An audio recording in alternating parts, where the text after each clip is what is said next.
We're recording the interview of Dale C. Stickrath. This interview is being conducted by David Barry from the Wright State University's Veteran Voices Project. This interview is being conducted at the Crowne Plaza Hotel in Dayton, Ohio. It is 4 p.m. on July 12th, 2019.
Why don't we start with where and when were you born?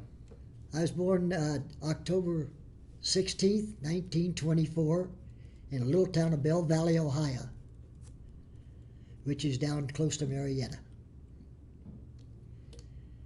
And who were your parents and what were their occupations?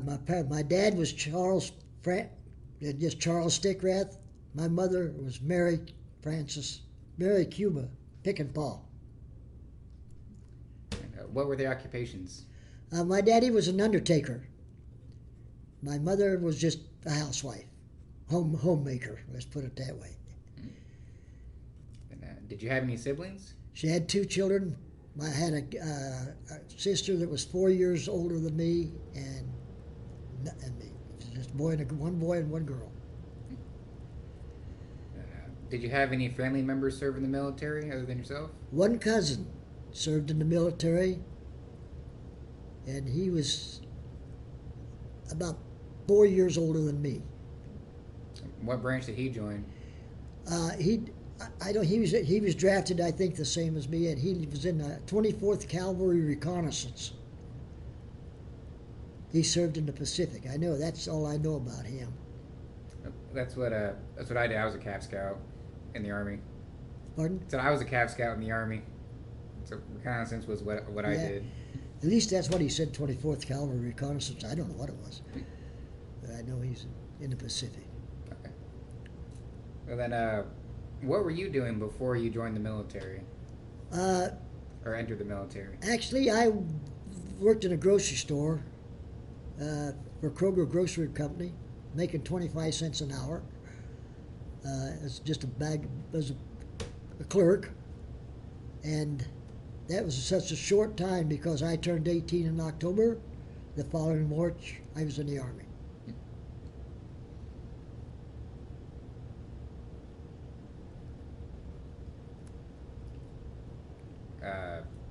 So how did you join the Army? Or how did you enter? I was drafted. There was 28 in my class. It was a small town. 28 in our class of 14 boys, 14 girls.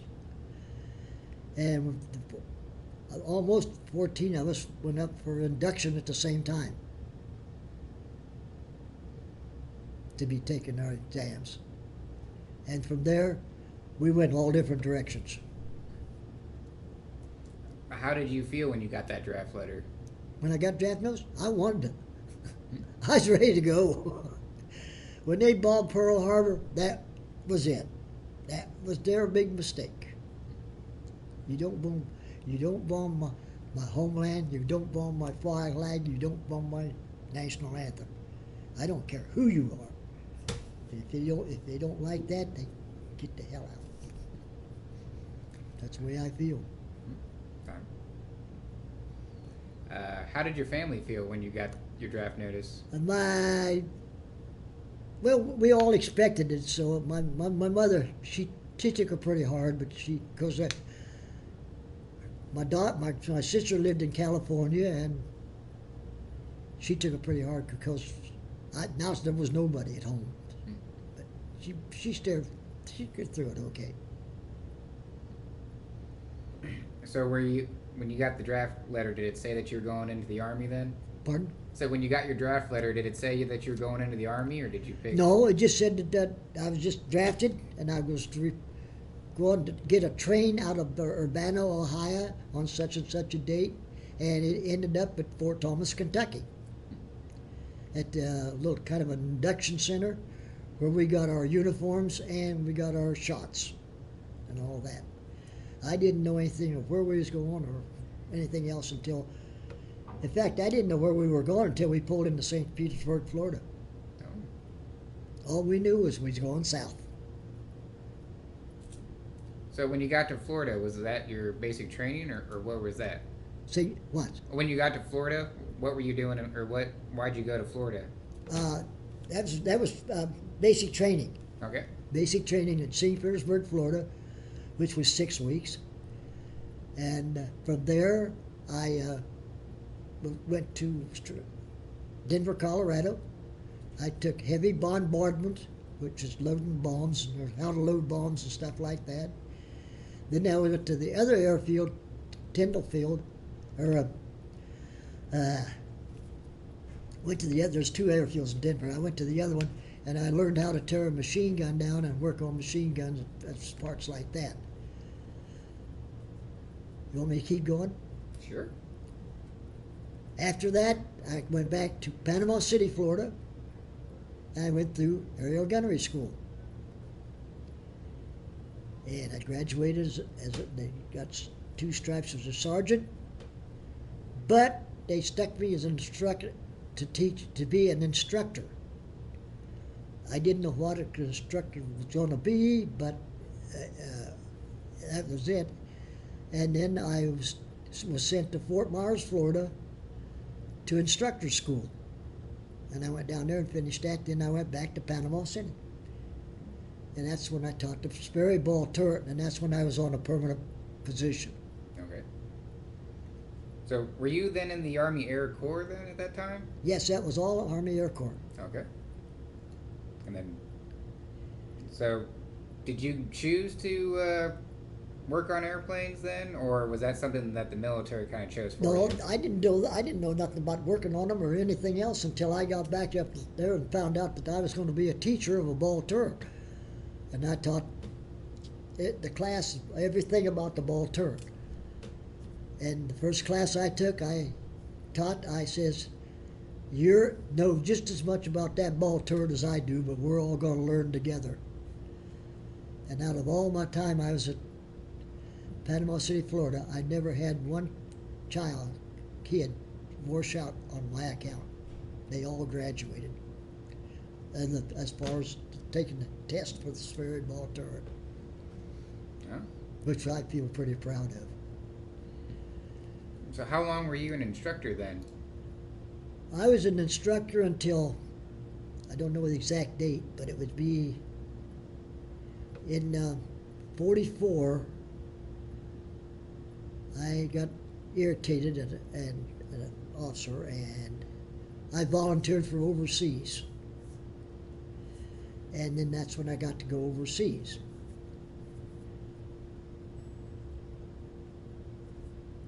On a special assignment. There was 5 of us and a captain. I thought I was going to be an aerial gunner overseas, but no. I was one of 5 people, and a captain went over on a special assignment, signed by Hap Arnold. For 120 days temporary duty.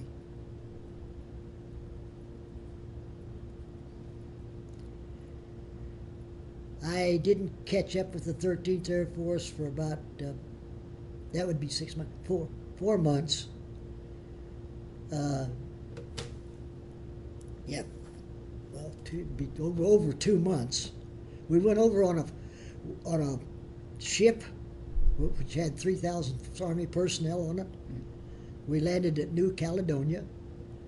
From there, I went to Guadalcanal, Admiralty Islands, Dutch New Guinea, and ended up at the island of Morotai. let's see, yeah, on Morotai, I was with the 13th Air Force just about 4 months. And in that 4 months, I probably had about 15 missions because they thought we were going to be relief gunners. But we would be over there to relieve whoever was sick or this and that and the other. And so they would put us in different planes and they would talk more freely to us. Our mission was to talk to the guys and ask them if they could tell us anything that would improve the course of aerial gunnery. And we got one heck of a lot of information, and which we brought back, but we didn't know. At the end of 120 days, this one kid and I wanted to break the orders. They laughed at us and said, "You don't break orders by it's Hap Arnold." So we had to come home whether we wanted to or not. From there, I had a 21-day leave after interviews, and then I was sent to Laredo, Texas, where I served as an instructor for a flexible gunnery officers course, teaching officers about everything. How it was just, we run simulated missions to Galveston or San Antonio, and like regular missions, and they had go out on the range and shoot ammunition, but their film as gun and training, they had fighter planes come up, and that training there was shot with film. On the camera was mounted on the side of the gun, and they could tell whenever that guy pulled the trigger, they could tell by a little corner on the top of it, and that it was. They could count whether he made the hit or whether he didn't hit, or it was all good. So it sounded like you spent a good majority, at least of the early days of your service, just instructing and being part of the school environment or that TRADOC. What? So it sounds like at least the very first part of your military service, you spent a lot of it in just a training environment? In training, yes. Yeah,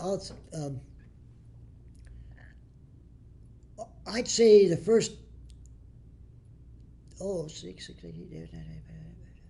8 months, 8 to 10 months, I was in either going to school or going to training or taking the trains back and forth wherever it was at.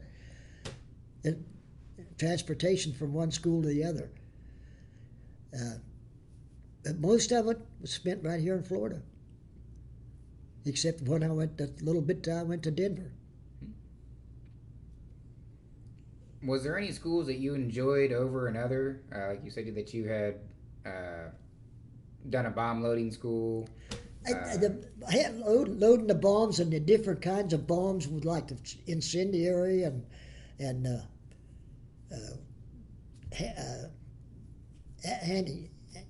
just all the different kinds of incendiary and all the rest of them was very interesting. Tearing the machine gun down was fantastic.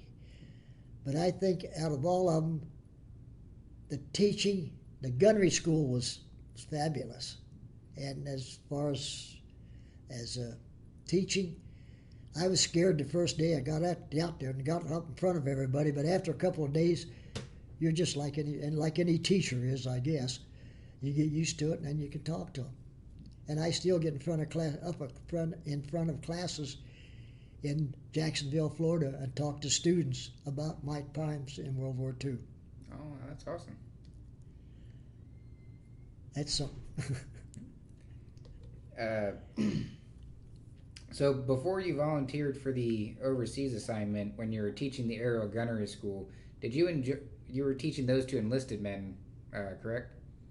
The first time you were teaching the aerial gunnery school? Yeah. And then later on, you started teaching the officers, kind of somewhat of that. Well, yeah. Well, yeah. When I was teaching in Panama City, the ball turret was mounted on a big platform, and then it was just a classroom. Teaching the officers was we went out and flew the mission, like a regular mission, and it was real interesting there, and it was a completely different thing altogether.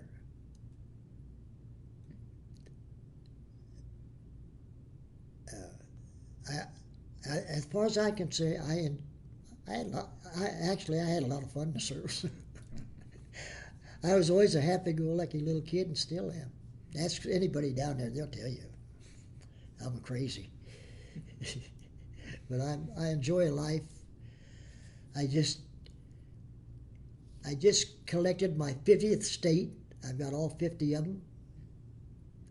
I was in Alaska, and it is beautiful.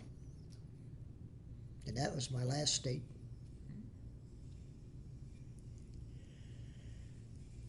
Got a question? Oh, yeah, I got plenty of questions. So the 120 days that you were overseas, was that the only time that you were overseas? Yes. How was that for you? I enjoyed it. I had fun over there. My mother sent me care packages and this and that and the other. And she'd send me popcorn, and we'd get some gasoline from down to mess hall, some butter, and we'd take our mess kit, pop popcorn, and we'd go swimming when we wasn't on duty, when we wasn't on call, and otherwise it was pretty leisure. You took very good care of your health, because if you got a cold, you were grounded. That you couldn't fly at all, because you couldn't get your ears to focus, and you could bust an eardrum real quick. And as far as the missions, I was excited to go. And my place, most of the time I spent was in the ball turret, which I call a ball turret because it was a Sperry ball. A lot of them call it the belly gunner, but that's where I spent my time, and it was good. And I am very, very lucky to be here today. The guy figured it out, our historian figured it out, a millionth of a second difference would have made me not here. A shell, 18-inch shell from the Yamota, the battleship Yamota, went through our tail and went out just less than 100 feet or that, and exploded.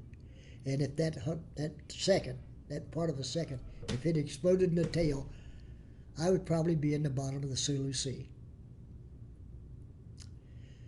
We accidentally went over a 18-ship task force with the Yamota sitting inside of, right in the middle of it. And when I first saw it, it looked like a parking lot. I think, oh man, it was big. We were out there looking for a crippled destroyer.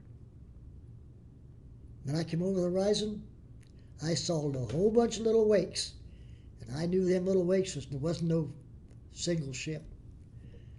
And that's when I looked down there and saw that big boy. I thought, oh my God. And that's when he put the hole in our tail with an 18-inch shell. Wow. 2 planes behind me, and the squadron behind me. 2 of them, 2 planes just disintegrated in midair. One of them was damaged, and it was trying to make it back to base, and it disappeared. So there was 3. They lost 3 planes. We didn't lose any, but we came close to it. So what were your missions normally like? Were they bombing runs or what? Yeah. Well, it was just like we was looking for this crippled destroyer, and we was going to go up there and bomb it. And we accidentally rode up one of that.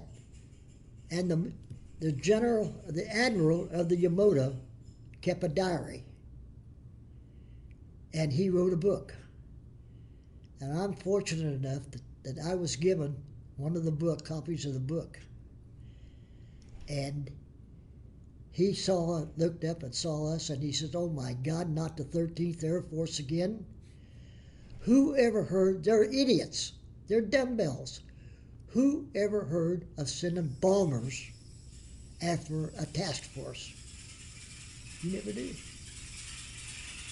And we put one shell in his deck, one right across the water line.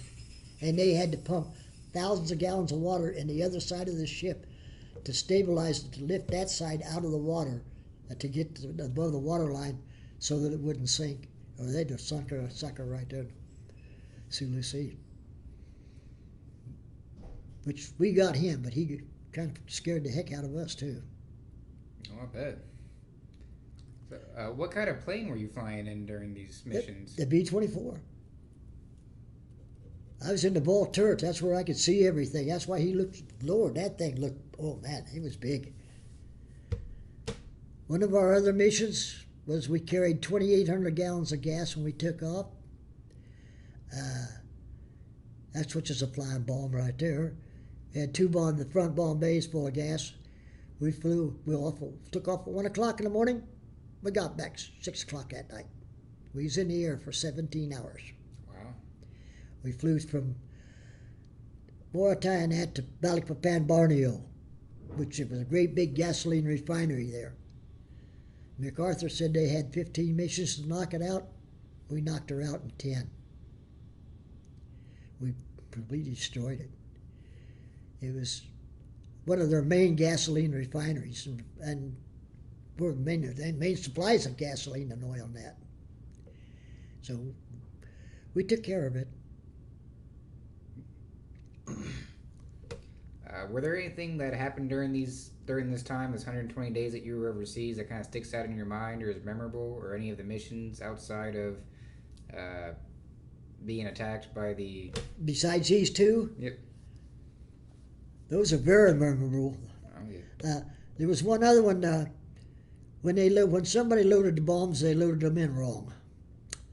And one station, the bottom station, didn't release because of the malfunction. Top one's released, and so all the bombs didn't go out of the airplane. Well, one of my jobs was to count them, and I counted them, and I says, not all the bombs went out. So I didn't say any more. That's all I said on the intercom, and I came out of the ball turret, and I went toward the catwalk. By that time, the bombardier was coming the other way, and I looked down and I looked at it, and I saw these little propellers spinning off of the fuses.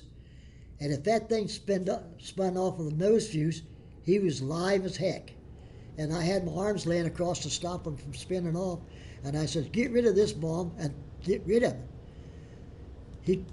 Finally, he got a hold of it where he could get it, where he could really get it and get it thrown out quick. And he threw it out. And then we got rid of the other one. And I looked at him and I says, what are we doing out here?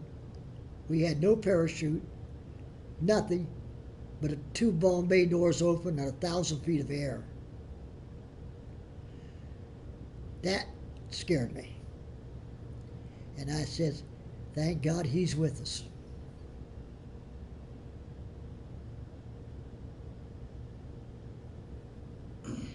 So I heard there was a funny story about brass and about gunnery school? Yeah, this is funny. And when I was going through gunnery school, they have what they call the AT-6. It's a two-seater, the pilot, and then they have a gunner back behind him with a machine gun, 30 caliber. And they put target off of Panama City, Florida, their gunnery school. There was a little island, and they had targets set up over there in the sand. Well, each plane had different colored tipped bullets, so that when the bullet went through the canvas, it would leave the color of paint. And on the bottom of the gun, where the shells and the casings come out, there was a big zipper bag, and the casings and the brass would go in there, and they would recycle it and use it again. Well, this bag wasn't zipped, and stuff was flying all over. And the pilot yelled back to the guy, save your brass, save your brass. And he went on the right down, he made another circle, and he couldn't hear nothing. He looked back, there was nobody back there. he looked out in the sky, and the kid said he said, "Save your ass." So he bailed out of the airplane, and they had to send the Coast Guard out to pick him up out of the Gulf of Mexico. Did he end up passing the school? I don't know. I don't know whether he ever passed or not, but I'll bet he got a lecture. It was kind of funny at the time. We all thought it was a big joke. Were there any other funny or memorable stories that you'd like to share? The other one was to get the guy, his machine gun jammed, and the pilot, he says, "Well, his gun's jammed." And the pilot said, "Oh, just throw it overboard." The kid did. The pilot paid for the machine gun. Those are the only two that I can remember about as far as going with the planes and that. So how long were you in the military altogether? I went in April the 5th, 44 or 43, discharged December the 5th, 45. 33 months. So were you still in when the war ended then? Pardon? Were you still in when the war ended? Yeah. How did you feel when you found out that the war was going to end? Oh, or was ending? They locked the base down. When the VE day, they closed the gates, put guards on the gates, sent the MPs in town, took every veteran and brought him back to the base. Because they was afraid we'd tear the town apart. And I didn't have anything in mind. I was going to the NCO club. But when they said they locked her down. But when Japan closed, I said, hot damn. We were all happy. How was it returning home for you? Good. I came home and I was just happy as heck. I went back to work for a grocery company for a while, and then I went to work for a newspaper company. Then I ended up doing odd jobs all over every kind of job you can think of in my lifetime, I have done, just about. Except doing welding. I never welded, but most of the regular jobs, like grocery store and that, I worked a lot of grocery hour stores. And I was managers of a lot of them, meat managers, produce managers. It's just all phases of grocery, and that was basically the main thing I'd done.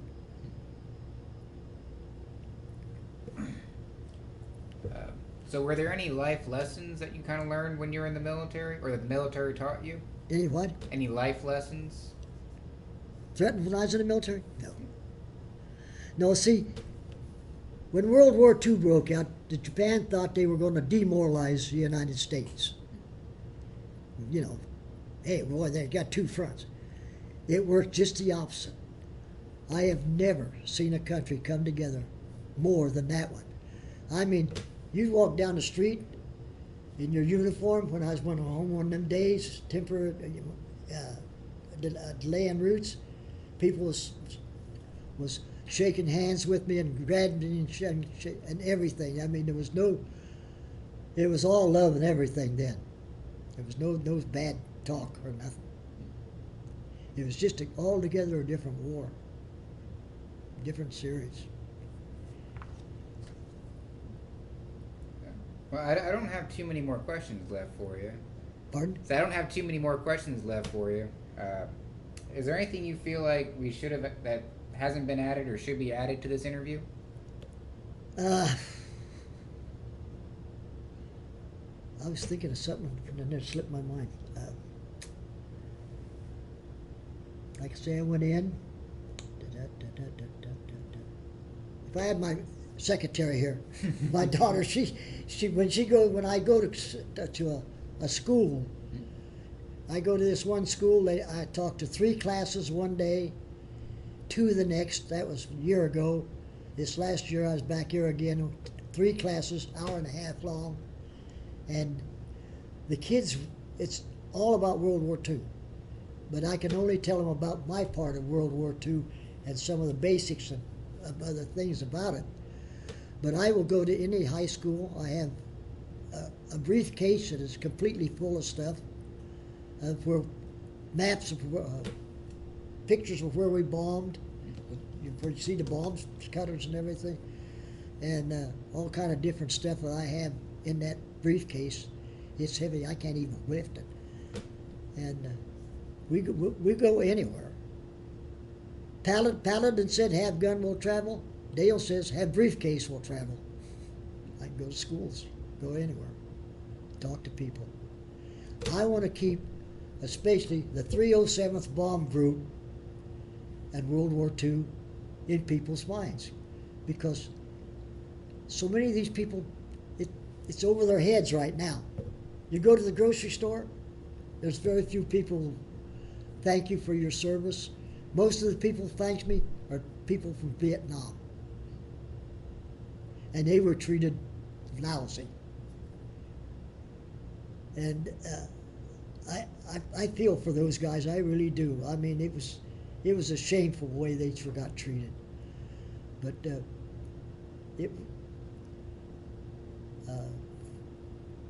but otherwise, yeah. Any guys come up to me and they start talking about people burning flags and this and that and the other, I tell them outright.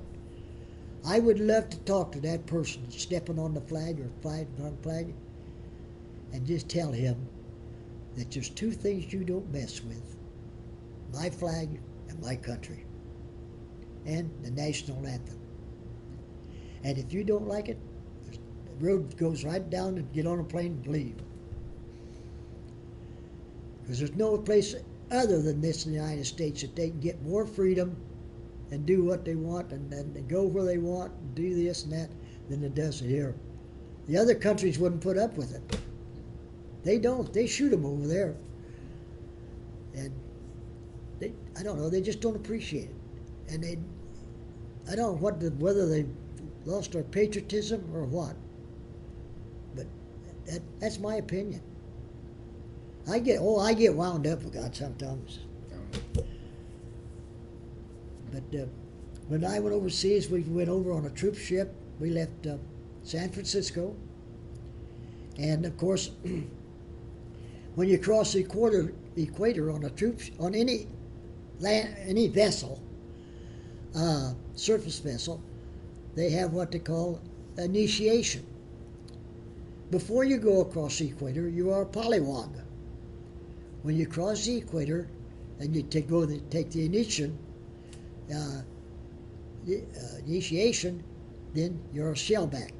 And that is King Neptunus Rex, Ancient Order of the Deep. When you cross the 180th meridian, we got a certificate for that. So I am lucky to have what things I do have. I show them to the kids and that at schools, and I try to educate them as much as I can. And I tell them, join the armed forces. If you like it, spend 20 years. One thing don't do is don't volunteer for anything. You don't want to do that because you get in trouble. But otherwise, and if you get out of it what you put into it and what you make it. You can make it hard on yourself or you can make it easy. Me, I made it as easy as possible. And that's what I've done all my life. If I'm working on a job or something, if there's an easy way I can do it, I'm going to do it. I'm not going to do the hard way. That's just me. I can't think of any better words to end this interview on, unless there's anything else you would like to add. No, I was trying to think. There was something that my daughter always tells me, "Dad, don't forget this," and I always do. But I can't remember what it is now.